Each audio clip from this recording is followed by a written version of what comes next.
Hello student, uh, today we are going to see the classification of resources. This topic belongs to the semester 6th paper number 4th.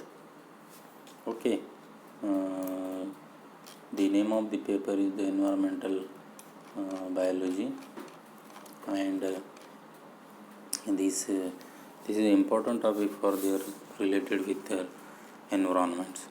So this classification of the classification of resources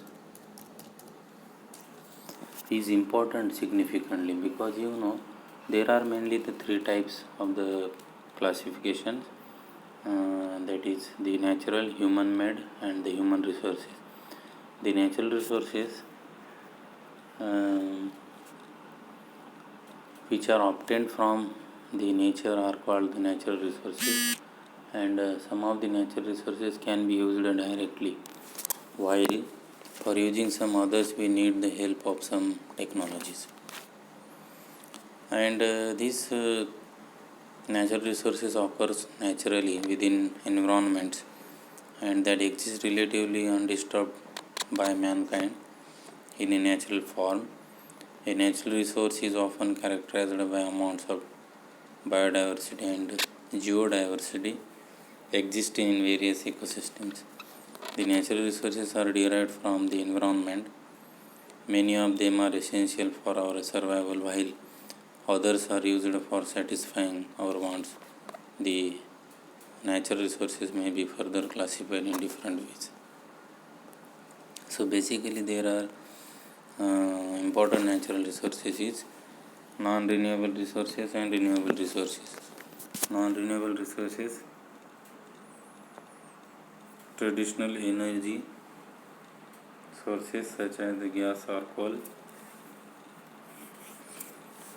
and the renewable resources is forest or water. Their characteristics, their stock provided by the earth is constant in the period relevant for human planning, and their characteristics can proliferate in that period relevant for human planning. However, they can be depleted. On the basis of origin, resources may be divided into biotic resources are obtained from the biosphere, such as forest and their products, animal, birds and their products, fish and other marine organisms. Mineral fuels such as coal category because they are formed from decayed organic matter.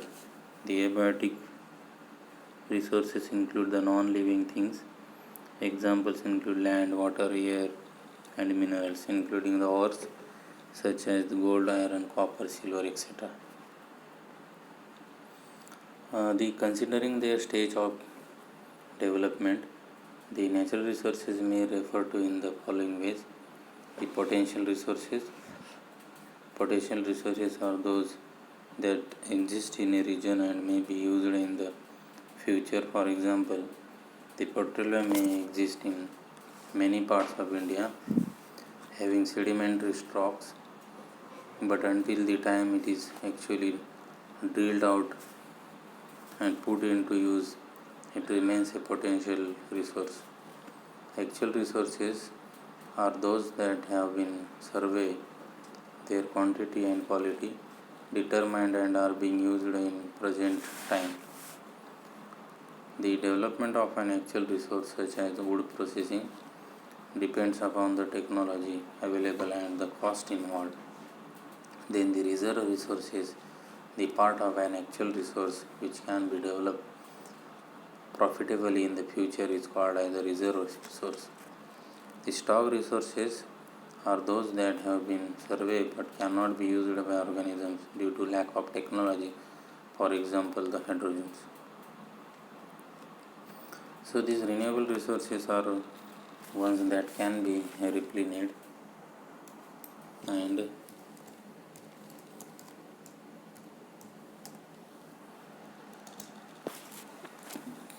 And the renewable resources currently are solar energy, wind energy, hydro energy, tidal energy, geothermal energy, and biomass energy.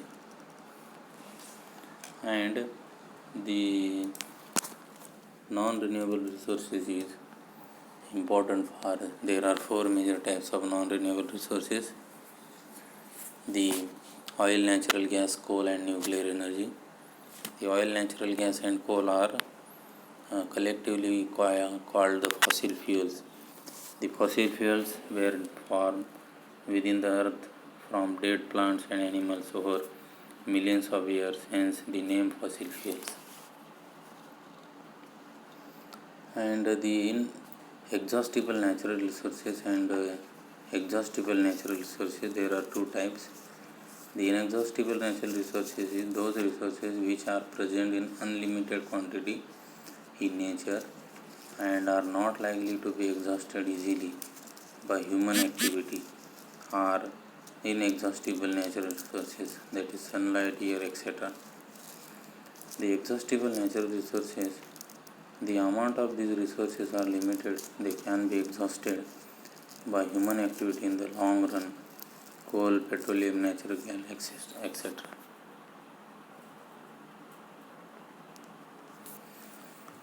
The ubiquitous resources that are found everywhere are called the ubiquitous resources. For example, land, air. Localized resources that are found only at certain places are called localized resources. For example, minerals, fossil fuels, etc. What are the major functions of the natural resources? Inputs into production and consumption, amenity, the life sustenance, the sinks for the waste. What are the major natural resources problems in agriculture? The soil erosion, desertification, salinity, waterlogging and flooding, chemical pollution, depletion of forest resources, need for new energy resources, emission of greenhouse gases, and climate change. Why are the poor countries particularly vulnerable to environment degradation? Because of the land soil problems. So you can see this flooding and soil erosions in the related of their particular area. These causes can be technology, economic, or social, constitutional. Example of technical causes: overgrazing and droughts. Soil erosion leads to silting of rivers, which leads to flooding. Irrigation leads to waterlogging and salinity.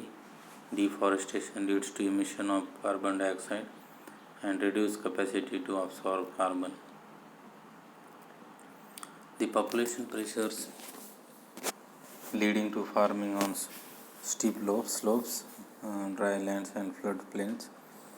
Poverty must beat natural resources. Conservation is a luxury. Exploiting natural resources such as forest to earn foreign exchange. Transfer of chemical technology from developed countries. The example of social or constitutional causes is misguided national policies such as rules on use of forest. Colonial heritage affects land use patterns. Breakdown of traditional social structures or institutional arrangements. The external cost and benefits, the property rights, opportunity cost and discounting, market distortions, labor markets, capital markets, commodity markets, foreign exchange markets, etc. So the open access to forest pastures, ground and surface water, incentive to overexploit before someone else. The opportunity cost and discounting is depend upon their population density. The market distortions. So this mainly this forest resources is important for their